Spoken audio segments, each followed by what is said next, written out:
वो इंसान की हालत है कि भजन करने को आलसी और भोजन को तैयार, कि भजन करने को तो आलसी है लेकिन भोजन करने को तैयार है।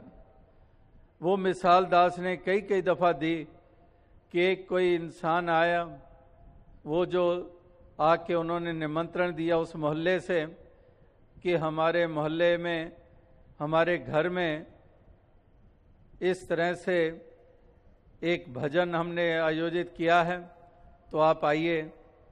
तो पति पत्नी कहने लगे, नहीं जी हमारे पास तो समय नहीं है, क्योंकि पति पत्नी ने पहले ही सोचा था कि आज थोड़ी आउटिंग करते हैं, कहीं पर बाहर खाना खाते हैं। कितने ही दिन हो गए घर का वही खाना, वही सब्जियां, थोड़ा जायका बदलते हैं, कहीं बाहर जाकर खाते हैं। तो जब वो निमंत्रण आया भजन के लिए, तो इन्होंने कह दिया कि बड़ा ज़रूरी काम है, हम नहीं आ पाएंगे। वो इंसान वापस लौटते हुए कह गया, चलो मेरी ऐसी श्रद्धा थी, चाहत थी, आप आइए हमारे घर में, चलो आपको ज़रूरी काम होगा, कोई बात नहीं। अब क्या होता है कि 20 मिनट के बाद एक और इंसान आता है और वो आकर कहता है, जी मैं निमंत्रण देने आया हूँ आपको। किस चीज़ का निमंत्रण? कहता है कि हमारे घर आज भोजन है। तो भोजन है सुनते ही दोनों की आंख में चमक आ गई कि वैसे ही हमने सोचा था बाहर खाएंगे, वहाँ तो पता नहीं 300-400 रुपया खर्च हो जाना था रेस्टोरेंट में या किसी ढाबे में, ये तो मुफ्त में ही निमंत्रण आ गया। हमारा मतलब तो यही था कि जायका बदलें, कुछ चेंज हो, तो ये तो फ्री में ही हमें मिलने जा रहा है। तो एकदम से कहते, क्यों ना आएंगे, आप इतने श्रद्धा से बुलाने आए हैं, हम क्यों ना आएंगे।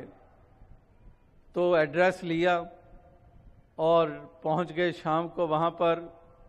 वहाँ पहुँचे, देखते हैं कि उस घर से एक निकल रहा है, दूसरा निकल रहा है, तीसरा निकल रहा है, बाहर निकलते आ रहे हैं। और उधर जो घर का मालिक बाहर निकला, जो निमंत्रण देने आया था, वो कहने लगा, हाँ भाई साहब आपको भोजन कैसे लगा। तो वो पति पत्नी एक दूसरे की चेहरे की तरफ देखते हैं कि अभी तो एक पानी का गिलास भी नहीं मिला और ये जनाब पूछ रहे हैं कि भोजन आपको कैसे लगा। अभी सोच ही रहे हैं, तो आगे से वो घर का मालिक कहते हैं कि कितना अच्छा भोजन था, वो कितना सुर में गा रहा था, कमाल का भोजन था, परमात्मा का कितना गुणगान। तो बात ये निकली कि वो जो निमंत्रण देने आया था वो बंगाल से था और वो भजन को भोजन कहते हैं। तो उस भ्रम में आ गए कि शायद ये भोजन के लिए हमें बुलाने आए हैं। वो बंगाली वो भजन के लिए ही निमंत्रण देने आया था, जैसे पहला वो सज्जन आया था, लेकिन वो भाषा और उच्चारण के उस भ्रम में आकर इन्होंने सोचा कि भजन का इन्विटेशन है और चल निकले उस तरफ। तो कहने का भाव क्या है, इसी से ही वो पंक्ति बनी कि भजन करने को आलसी और भोजन को तैयार। कि एक भजन करने को आलसी है और भोजन को तैयार, यानी कि दुनियावी सिलसिलों की तरफ तो हमेशा तैयार है। बुरे काम को उठ खलोया, नाम की बेला पै पै सोया, कि बुरे काम के लिए तो हमेशा उत्साहित है और वो शिक्षा झट से धारण कर लेता है। लेकिन वो कुछ सीखता और अपनाता है जो डूबने का कारण बनता है। और महापुरुष कह रहे हैं कि वो कदम उठा जिन कदमों को उठाने से तेरा म्यार ऊंचा हो जाएगा और तेरा लोक और परलोक सवर जाएगा।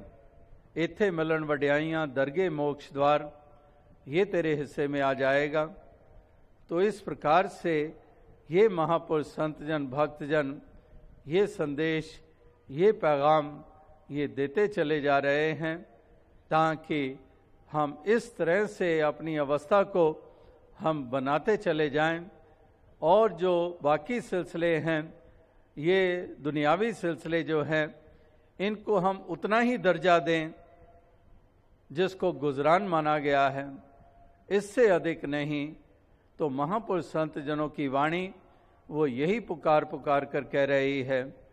तो आज भी आप सभी महापुरुष संतजन इस संत समागम के अवसर पर उपस्थित हुए हैं, यही संदेश लेकर, यही पैगाम लेकर कि हम भी अपने जीवन में ऐसा एक बदलाव लाएं, एक ऐसी अपने जीवन में क्रांति हम लाएं, ऐसी क्रांति कि हम एक सही इंसान बन पाएं, देवता बन पाएं और हम अपने मंजिल को पा लें, अज्ञानता को दूर करके उजाला करके। इस प्रकार से ये एक क्रांति जो है ये हमारे जीवन में ये घटित हो जाए, हर किसी के जीवन में ये घटित हो जाए, यही अभिप्राय है ऐसे आयोजनों का और महापुरुषों संतों के देन का।